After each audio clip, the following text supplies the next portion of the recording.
Welcome student. This is your history class 7, chapter 3, part 4. A closer look. Administration and consolidation under the Khilji and Tughlaqs. The consolidation of a kingdom as vast as the Delhi Sultanate needed reliable governors and administrators rather than appointing aristocrats and landed chieftains as governors. The early Delhi Sultans, especially Iltutmish, favored their special slaves purchased for military service called bandagan in Persian. They were carefully trained to man some of the most important political offices in the kingdom. Since they were totally dependent upon their master, the Sultan could trust and rely upon them. Khilji और तुगलक वंश के अंतर्गत प्रशासन और समेकन नज़दीक से एक नज़र। दिल्ली सल्तनत जैसे विशाल साम्राज्य के समेकन के लिए विश्वसनीय सूबेदारों तथा प्रशासकों की जरूरत थी। दिल्ली के आरंभिक सुल्तान, विशेषकर इल्तुतमिश, सामंतों और जमींदारों के स्थान पर अपने विशेष गुलामों को सूबेदार नियुक्त करना अधिक पसंद करते थे।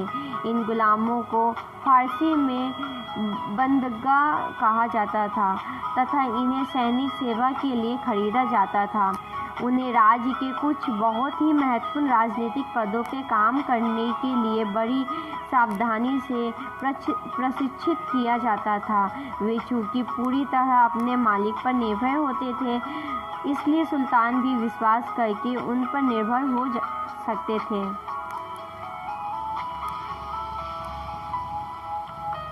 The Khiljis and Tughlaq continue to use bandagan and also raise people of humble birth who were often their clients to high political positions. They were appointed as generals and governors. However, this also introduced an element of political instability. Slaves and clients were loyal to their master and patron but not to their heirs. New sultans had their own servants. As a result, the accession of a new monarch often saw conflict between the old and the new nobility. The patronage of these humble people by the Delhi sultans also shocked many elites, and the authors of Persian Tariq criticized the Delhi sultan for appointing the low and base born to high offices.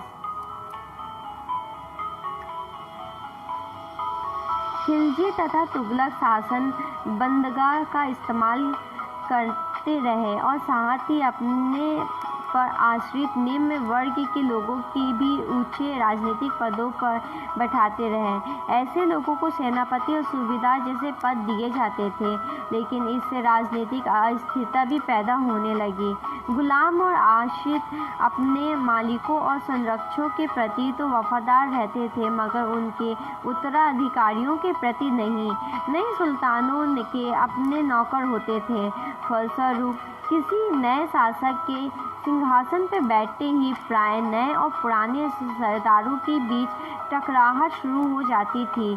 सुल्तानों द्वारा निचले तबके के लोगों को संरक्षण दिए जाने के कारण उच्च वर्ग के कई लोगों को गहरा धक्का भी लगता था और फारसी तारीख के लेखकों ने निचले खानदान के लोगों को ऊंचे पदों पर बैठाने के लिए दिल्ली सुल्तानों की आलोचना भी की है।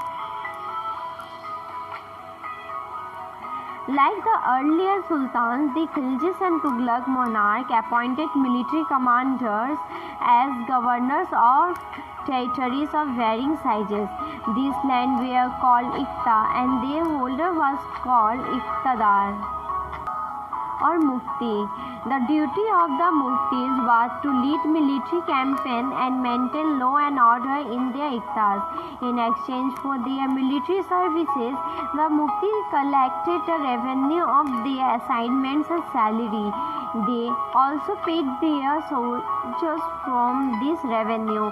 Control over Muftis was most effective if their office was not inheritable and if they were assigned Iqtar was for a short period of time before being shifted.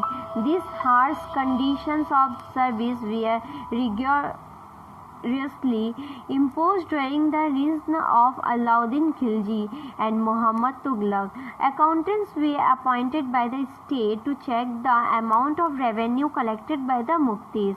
Care was taken that the mufti collected only the taxes prescribed by the state and that he kept the required number of soldiers.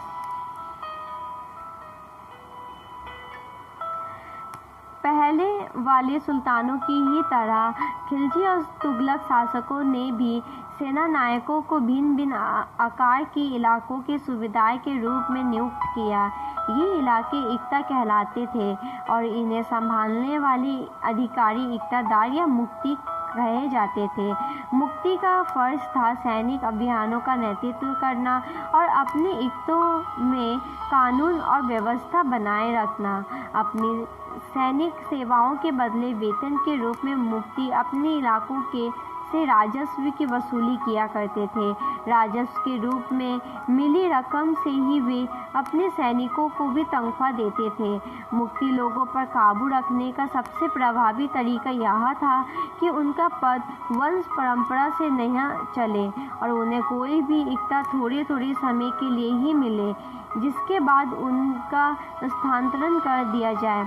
सुल्तान अलाउद्दीन खिलजी और मोहम्मद तुगलक के शासनकाल में नौकरी के इन कठोर नियमों का बड़ा सख्ती से पालन होता था।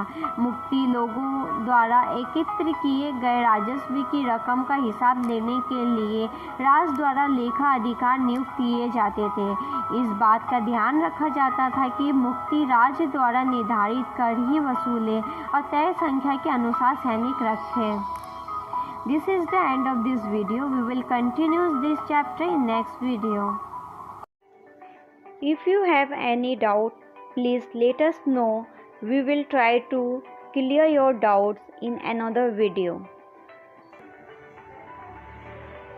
अगर आपको कोई संदेह है तो कृपया करके हमें बताइए। हम अगले वीडियो में आपके संदेह को दूर करने का प्रयास करेंगे।